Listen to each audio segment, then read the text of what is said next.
Kasama natin naghihintay sa labas ang nanay ni Camille, si Mama Jinjin. Mama Jinjin, nasaan si Papa Junjun? Charing lang. Pinapagaan ko lang yung loob mo, Mama Jinjin. Mama Jinjin, sang-ayon po ba kayo sa desisyon ng taong bayan? Okay lang po yun. At least nakarating po siya hanggang dito sa bahay ni Kuya. Masayang-masaya po kami. Oy, mahal na mahal niyo po ang inyong anak na si Camille. Opo, sobra. Ayan, kumakatok na si Camille sa ating pintuan. Ladies and gentlemen, Camille! Ayan. Siyempre, mag-hug siya kasi siyempre love na love niya ang mommy niya. Pero Camille and Mama Jinjin, let's go to the outside world dahil marami naghihintay sa inyo dito. Ladies and gentlemen, ang sensational stunner ng Pampanga, Camille! Camille!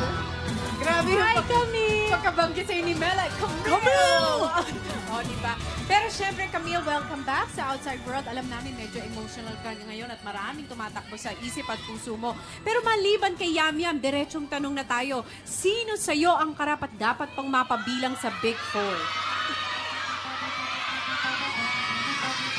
Para sa akin po, isa lang po.